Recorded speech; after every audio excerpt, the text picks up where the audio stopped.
नमस्कार, स्वागत है आपका संवाद 365 में। आपके साथ मैं हूं दिग्विजय सिंह चौहान। हाजिर हूं उत्तराखंड की खबरों को लेकर। आइए नजर डालते हैं उत्तराखंड में क्या कुछ खास चल रहा है, क्या कुछ उत्तराखंड की खबरें हैं।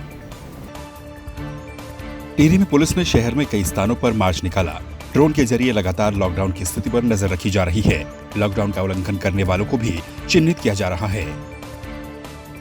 उत्तराखंड प्रदेश कांग्रेस कमेटी के अध्यक्ष प्रीतम सिंह, प्रदेश प्रभारी अनुग्रह नारायण सिंह, सह प्रभारी राजेश धर्माणी, नेता प्रतिपक्ष इंदिरा हृदयेश ने वीडियो कॉन्फ्रेंसिंग के माध्यम से कोविड-19 के संबंध में अपने अपने जनपदों की विस्तृत जानकारियां ली। साथ ही पदाधिकारियों ने क्षेत्र में किए जा रहे कार्यों की रिपोर्ट भी रखी। टिहरी से लगभग 50 किलोमीटर की दूरी पर प्रतापनगर के रजाखेत गांव में फंसे सुरेश नौटियाल और उनके एक सहयोगी की दवाइयां समाप्त हो गई थी, तो उन्होंने लोकल मार्केट में दवाइयां ढूंढी, लेकिन वहां पर उपलब्ध नहीं हो पाई। व्हाट्सएप के माध्यम से युवा पत्रकार ओम रमोला को ये बात पता लगी, तो उन्होंने तुरंत ही दवाइयों की व्यवस्था कर एवं वाहन पास बनवाकर दूरस्थ क्षेत्र प्रतापनगर जाकर उनकी दवाइयां पहुंचाई। केवल क्वारंटाइन ही ना करे लोगों को, बल्कि जो है लोगों को ये भी ध्यान रखे कि लोग बीमार भी हैं और उनको किस तरीके से जो है दवाइयां और वो सुविधाएं मुहैया करवाई जाए। सबसे बड़ी जो दिक्कत है यहाँ वो दवाइयों की है। जो ग्रामीण लोग हैं उनको दवाइयाँ नहीं मिल रही हैं और इस वजह से उनको भारी कठिनाइयों का सामना करना पड़ रहा है। लॉकडाउन का असर पहाड़ों में भी देखने को मिल रहा है। लोक कलाकार और संस्कृति कर्मी पूरी तरह से बेरोजगार हो गए हैं। लॉकडाउन के चलते सभी कार्यक्रम रद्द हो चुके हैं, जिसका सीधा असर पहाड़ के लोक कलाकारों और संस्कृति कर्मियों पर पड़ रहा है। लोक कलाकार पदम गुसाई का कहना है कि पूरे देश में लॉकडाउन का असर देखने को मिल रहा है। इस लॉकडाउन को हमारा समर्थन भी है, लेकिन बेरोजगारी का संकट उत्पन्न होने से मुश्किलें भी बढ़ रही हैं, जिसके लिए सरकार को ठोस नीति बनानी चाहिए।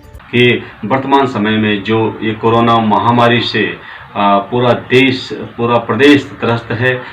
लॉकडाउन के कारण जो सभी घर में बैठे हुए हैं, ऐसे हमारे उत्तराखंड के कलाकार हैं जो कार्यक्रम के माध्यम से अपनी रोजी रोटी चलाते थे, तो उनके सामने भी आर्थिक संकट इस समय उत्पन्न हो रखा है।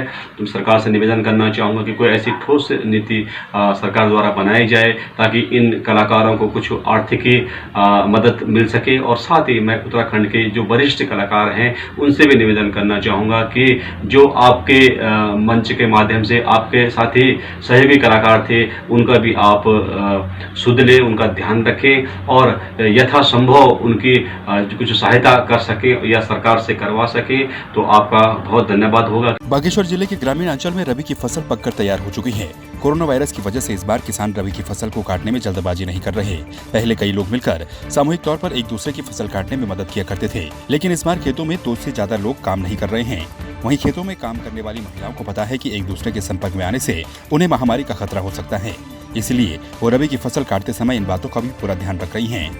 वहीं रबी की फसल काटने के लिए पहाड़ों में मशीनों का प्रयोग बहुत कम होता है। इस पर लोग पहले मजदूरों से काम करवाया करते थे। वहीं गरीब और मजदूर तबके को भी रेड क्रॉस सोसाइटी के द्वारा लगातार मदद की जा रही है। राशन के साथ साथ उन्हें मास्क और सैनिटाइजर भी उपलब्ध करवाए जा रहे हैं। पूरे विश्व में कोरोना की महामारी चल रही है, इसकी वजह से प्रधानमंत्री ने लॉकडाउन कर रखा है और हम खेतों में काम करने जा रहे हैं तो दूरी बना के काम कर रहे हैं और साफ सफाई का ध्यान रख रहे हैं। भारतीय रेड क्रॉस सोसाइटी की ओर से हम सभी गांव में, जो जनपद के विभिन्न गांव हैं, दूरस्थ के गांव भी जो हैं, हम उनमें जा रहे हैं। और माननीय प्रधानमंत्री जी ने जो लॉकडाउन के लिए कहा गया है वो सबसे अच्छा तरीका है इस कोरोना वायरस से बचने के लिए। चमोली में जिलाधिकारी स्वाति एस भदौरिया ने बुधवार को गोपेश्वर मंडल में बनाए गए फैसिलिटी क्वारंटाइन सेंटर का औचक निरीक्षण कर व्यवस्थाओं का जायजा लिया। इस दौरान जिलाधिकारी ने मेडिकल टीम से क्वारंटाइन सेंटर में रखे गए लोगों की स्वास्थ्य संबंधित फीडबैक ली और क्वारंटाइन सेंटर में आवास, भोजन तथा साफ सफाई का बारीकी से निरीक्षण किया।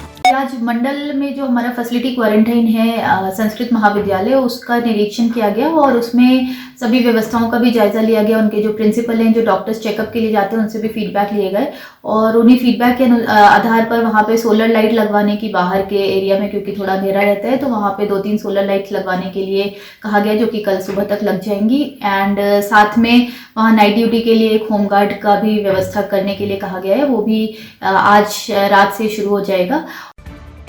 तो आपने देखा उत्तराखंड में क्या कुछ खास चल रहा है, क्या कुछ उत्तराखंड की खबरें रही। एक बार फिर से आपके सामने हाजिर होंगे उत्तराखंड की कुछ और खबरों के साथ। तब तक के लिए आप बने रहिए संवाद 365 के साथ। नमस्कार।